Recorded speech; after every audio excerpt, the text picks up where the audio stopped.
everyone, my name is Heather and welcome back to the channel Bookables. Today I'm here to share with you some of my favorite paranormal reads. Now I did this video last year, only I really broke it up last year. So I did like, I did like a witchy read, did a vampire read, I did kind of just a creatures video, and then I did like a spooky thriller one. Today I'm kind of combining all of that except the witches because I have enough books of those to combine. So today I'm talking about kind of paranormal reads. So today we're going to talk a lot about vampire books, some werewolf books, some haunted house books, some kind of just overall paranormal books that are, you know, fitting in with the season. So first off, I'm going to talk about vampires. Those are my favorite creatures of the night. We all know this. My love began when I was like 12 for Buffy.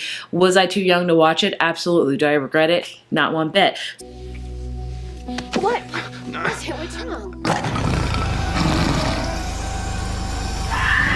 So I've read a lot of vampire books in my time. There's a lot that I've read that I'm not going to mention because I don't think they're that great. So the ones I'm going to talk about today, I really love. First, go with So Thirsty by Rachel Harrison. This is one I just read recently. That's a vampire book that I actually physically own. I did not really enjoy it, but in case you want to hear about it, I'll tell you about it. It's about a character named Sloane who is turning 36. I just turned 36 while I was reading this, so it was very weird.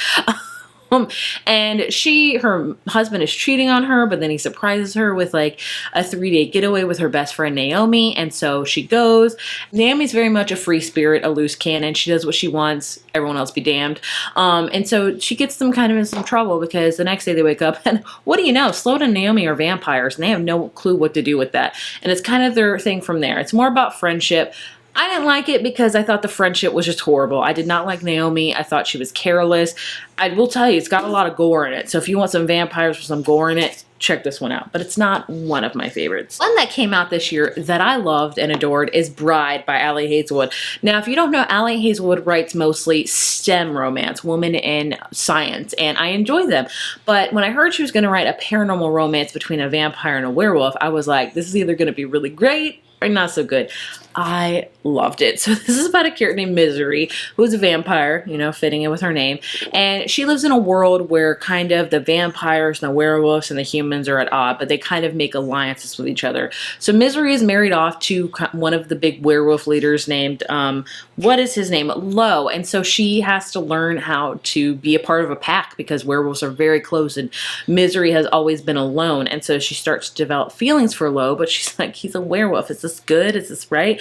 It's very much like Alpha Omega, like kind of fan fiction, I will say, but man, if I didn't eat this up, highly recommended. Great vampire book, great werewolf book. Boom, there you go. Next up, we have one of my favorite vampire romances. This is mainly romance, I'll say, and that is Reborn Yesterday by Tessa Bailey.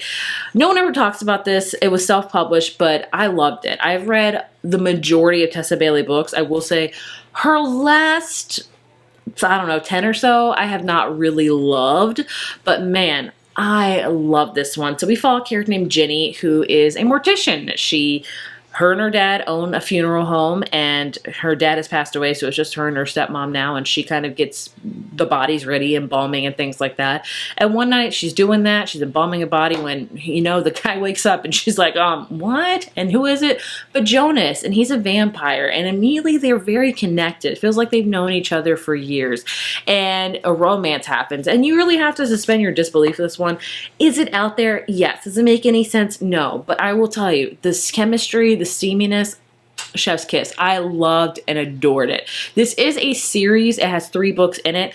I don't love the last 2 as much, but man, I love this one. Now, there's a lot of people that don't like it, but I loved it. So I'll just say that. Take my reviews, as always, with, you guessed it, a grain of salt. Speaking of vampire books, you kind of have to suspend your disbelief on. We have My Roommate is a Vampire series by Jenna Levine. This one came out last year.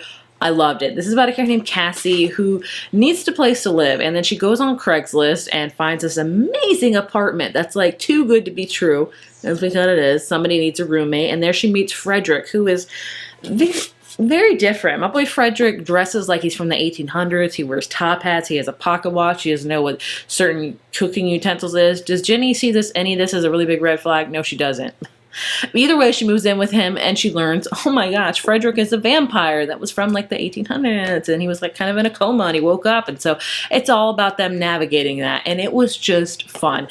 Frederick watches a lot of vampire stuff when he learns about TV. Like, he watches True Blood, he watches Buffy, he watches Twilight, and I was like, yes!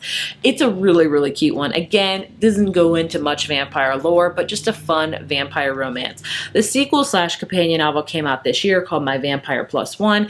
It is about Frederick's best friend, Reginald. It's a little bit more elusive. He does what he wants. He's like a vampire, just like, I'm just gonna have a good time. Then he meets Amelia and he needs a favor from her. Then she needs a favor from him, and so he has to pretend to be her boyfriend, and it's just super cute.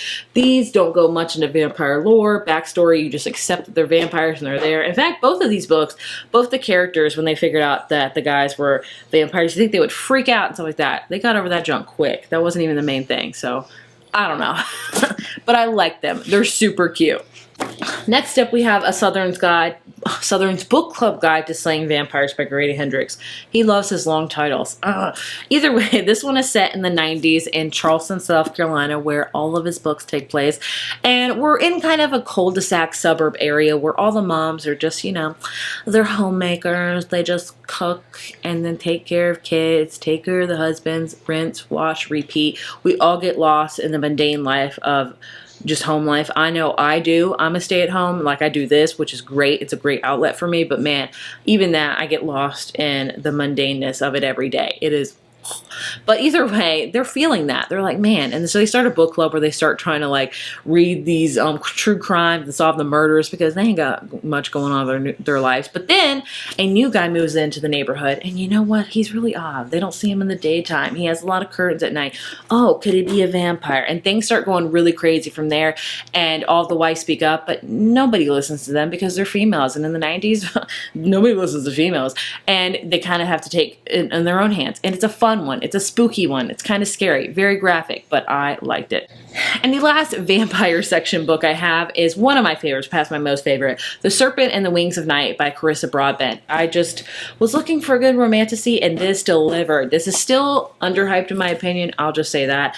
This is about a character named Mariah, who is like kind of the human daughter of the night born like vampire king, and there's this contest that happens every so once in a while where all of these vampires and other paranormal creatures each, and whoever wins gets like a wish granted by the goddess of night herself. And Oria's always wanted to compete in it so she can become what her dad is, her vampire, and so she's always known that. And so she is a human entering in this big competition, this big trial where people die, and oh, so good. She's not a dainty girl. She knows how to kick butt and kick butt well. And there she meets another vampire that they have to kind of team up to be a team together, and it gets romantic and steamy, and I loved it. This is part of a series. The second one I didn't love. However, there is a third book coming out that is just about a side character in this book, and I am very excited about that one. It comes out next month, so I'm very excited. And to werewolves, because I only have a couple of those. Technically, we've already talked about it, but Bride is one of them. Misery, like I said, is a vampire. Low is a werewolf. You get a really good feeling about both of them with their way they have to live and things like that. You learn about werewolf clans and all that kind of stuff. The only other werewolf book that I've read is Such Sharp Teeth by Rachel Harrison. I really enjoyed that one. So Rachel Harrison, I always say, is a horror author, but the horror is always like kind of the subplot, if you will. There's always a big main plot that's either like friendship or, in this particular book, sisterhood. So please forgive me, I forgot the characters' names, but we have two twin sisters, and one of them is on the way to the other twin sisters because she's pregnant, about to have a kid, so she's like, I gotta help my sister, and she gets in a car accident, and then she gets bit by like this big dog. It's a werewolf, and so she is learning how to be a werewolf and telling no one and trying to figure out herself throughout this whole book while trying to be there for her sister and maybe rekindling a love she once had. It is great. It's got a great sisterhood bond. It's got really graphic imagery of becoming a werewolf and the full moon and stuff like that, and I enjoyed it. Out of all of Rachel Harrison's books, I don't think this one ever really gets talked about. I mostly hear about Cackle and Such Black Sheep. But I really enjoyed this one. I have a haunted house section because that's spooky too. In each photo, she got closer. We have How to Sell a Haunted House by Grady Hendrix. Second time on this list, probably not the last. This is about a character named Louise who finds out her parents tragically die, and so she and her younger brother have to go home to South Carolina to kind of deal with all the estate and things like that.